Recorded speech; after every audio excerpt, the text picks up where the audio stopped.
Na podporu stavby chrudimského obchvatu jsme si připravili takovou nestandardní akci. Někdo dělá petice, někdo dělá blokády, my na to chceme jít jinak. Rádi bychom ukázali, co by se mohlo stát, kdyby za plného provozu došlo k nehodě. Za náma vidíte stojící autobus, který jsme pořídili za účelem naší akce. Rádi bychom tento autobus převrátili v plném provozu na poli vedle chrudimské silnice. Samozřejmě předtím ten autobus upravíme tak, aby nedošlo k žádné ekologické škodě. Tímto projektem bychom rádi chtěli upozornit občany města Chrudimě o neuspokojivé dopravě a o neuspokojivém tranzitu dopravy přes město Chrudim. Rádi bychom poukázali na současnou nevyhovující situaci v této problematice a rádi bychom všemi silami podpořili dostavbu obchvatu okolo Chrudimě, tedy okolo Chrudimě a Slatinyan v celé jeho délce. Domníváme se, že postavit obchvat pouze v první jeho části, to jest od Medlešic ke Kauflandu, víceméně nic neřeší. Všechna doprava sjede zpátky do města přes kruhový objezd u Kauflandu a dále po ulici Slovenského národního povstání pojede ke křižovatcímu pivovaru, kde dojde nutně k dopravnímu kolapsu. S tím souvisí i blízkost nemocnice, kde dojde ke stíženému průjezdu sanitek, ke stíženému provozu chodců. Rádi bychom tedy, aby obchvat byl postaven v celé jeho délce.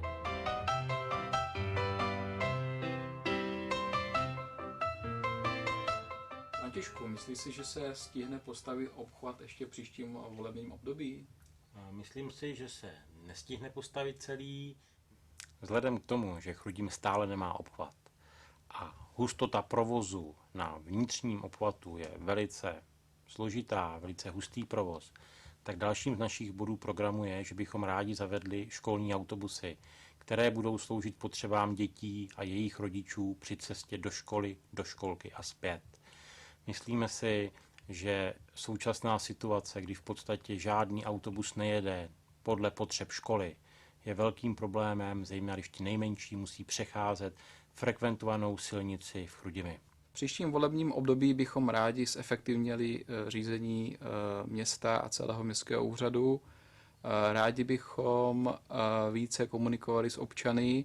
Jsme pro zavedení a zhotovení nových webovských stránek, které by se přiblížily té komunikaci a těm potřebám občanům. V našem volebním programu jsme si vytyčili jako jeden z hlavních bodů otevřenost radnice Chrudimi. Považujeme za velmi důležité zprůhlednit a otevřít výběrová řízení, tak aby každý občan mohl nahlédnout, jak daná zakázka postupuje. Domníváme se, že by to mohlo přinést městu mnoho uspořených finančních prostředků a domníváme se, že by to mohlo vést k transparentnosti podnikání v Chrudimi. Všichni se neustále bavíme o stavbě obchvatu Chrudimi. Víme však, co to obchvat skutečně je. V podstatě je to přeložka silnice první třídy číslo 37, která vede z Trutnova do Žďáru nad Sázavou. V průběhu let byla trasa kolem Chrudimi měněna. Původně se počítalo se stávající východní variantou, která byla v návrhu již na mapách z roku 1942. Postupem let došlo ke změně trasy na západní okruh, nicméně posledních 15 let je uvažovaná trasa opět trasa východní, to je ta, která je nyní povolená a která je zanesena v územním plánu a na kterou je též vydáno stavební povolení. Držím v ruce schematickou mapu první části chrudimského obchvatu. Je to tedy ta část, která bude stát 1,2 miliardy korun a která měří necelých 6 kilometrů. Začíná křižovatkou u Medlešic, kde nyní je sjezd po stávající silnici na Chrudim, pokračuje na nově vybudovanou mimoúrovňovou křižovatku Vestec, kde bude teda hlavní připojení na Chrudim, s tím, že tato část úseku od Hradce Králové až k této křižovatce je návrhově počítáno jako rychlostní silnice, to znamená 4pruhové uspořádání. Dále silnice pokračuje kolem Vesce, kde je veliký most přes Chrudimku a železniční tráť. To je vlastně nejdražší stavba celé části obchvatu. Pokračuje táhlou zatáčkou kolem sídliště na Větrníku, překonává mostem silnici na Topol a končí křižovatkou se silnicí 1.17 na Vysoké Mýto. Čili pokud se postaví pouze tato část obchvatu, dojde k tomu, že všechna vozidla budou sjíždět do města tímto způsobem, zahltí v tomto prostoru dopravu kolem nemocnice, kolem kruhového sídliště u obchodní zóny a zejména i křižovatka u Guláška bude velice postižená nadměrnou dopravou. Toto je druhá část stavby obchvatu města Chrudim, kde je to úsek od křižovatky se silnicí 1.17 až za Slatiňany. Je to úsek 4,5 km dlouhý, který by měl stát v návrhových cenách cirka 350 milionů korun. Je to v podstatě už dokončení chrudimského obchvatu, která vyřeší nejenom vlastní dopravu v Chrudimi, ale též obchvat celých Slatiňan. Je to též důležitý úsek, aby nedošlo k zahlcení dopravní situace v Chrudimi. A tohle musíme dýchat, protože nemáme obchvat. A to se nám nelíbí. Jsme politická strana Věci veřejné. Jsme stranou, která prosazuje přímou demokracii. Půjdeme se nyní zeptat našich občanů, co si myslí o stavbě obchvatu a vůbec o problému dopravy v Chrudimi.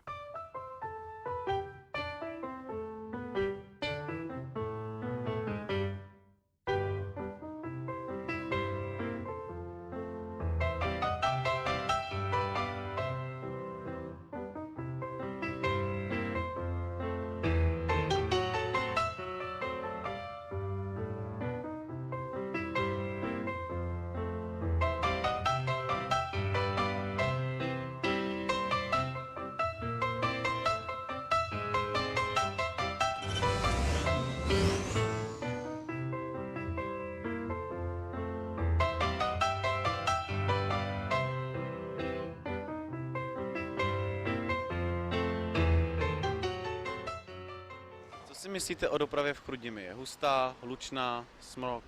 Doprava v Chrudimi je velmi hlučná a i to vlastně přispívá k tomu nečistému vzduchu tady, no. Že vlastně tady ten smog a jako není to dobrý, no, to, na to životní prostředí tady. Mám ještě otázku. Váš názor na obchvat, je-li potřeba, není? No, já si myslím, že určitě, že je to potřeba tady. Za prvé, jako když se potřebujete dostat z jedné strany města na druhou, tak to trvá dlouho a vlastně zabere to hodně času, no. Co si myslíte o dopravě v Chrudimi? Je hustá, hlučná? Dobrý den, tak já si myslím určitě, že ta doprava tady je docela dost hlučná a vůbec celkově tady v tom prostředí je dost ucpaná. Váš názor na obchvat, je-li potřeba, není? Tak já bych určitě souhlasil s tím, aby ten obchvat se tady udělal, protože kolikrát jedete a v nějakou určitou dobu prostě ta Chrudim tady je zacpaná, že se nedá ani projet dokola, nic. A mám ještě otázku. Dáte hlas tomu, kdo postaví obchvat? Určitě. Byl bych pro. Co si myslíte o dopravě v Chrudimi? Je hustá, hlučná, smog, vadí? No, ta doprava jako třeba odpoledne po obědě a to, tak to tady bývá hustá teda, to jako je dost. Co se týče smogu, tak tady v té dolní části asi ano nahoře, tam to jde dolů, takže tady asi nebude. Váš názor na obchvat, je potřeba, není?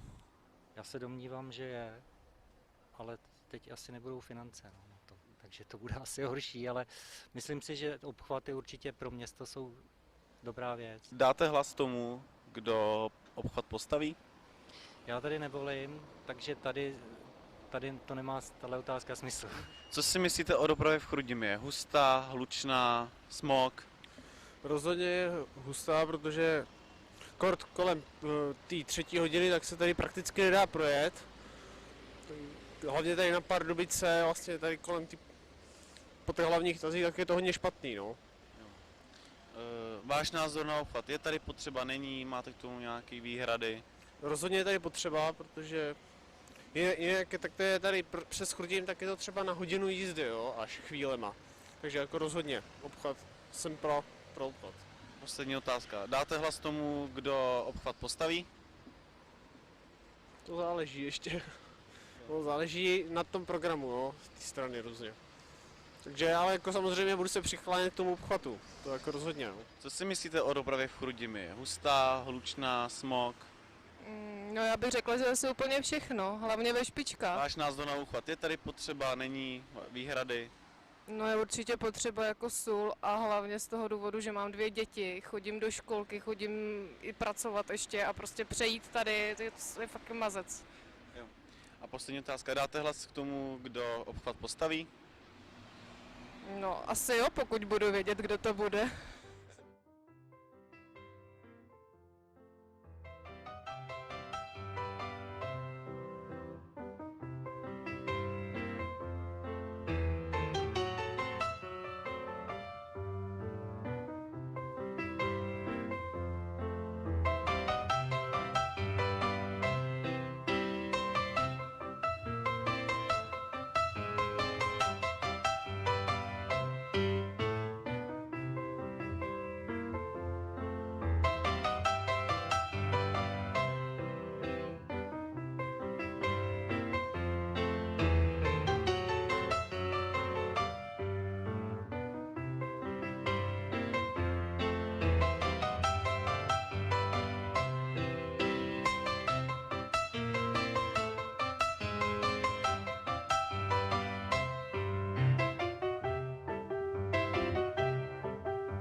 Vážení spoluobčané, milí sousedé, rádi byste, aby se stav na radnici změnil, aby hospodaření města bylo úsporné a přitom vyrovnané.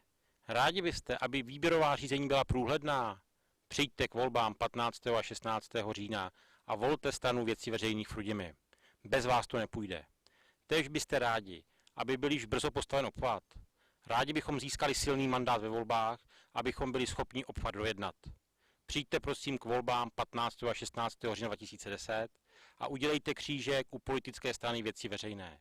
Děkujeme za každý váš hlas a budeme rádi, když k volbám přijdete.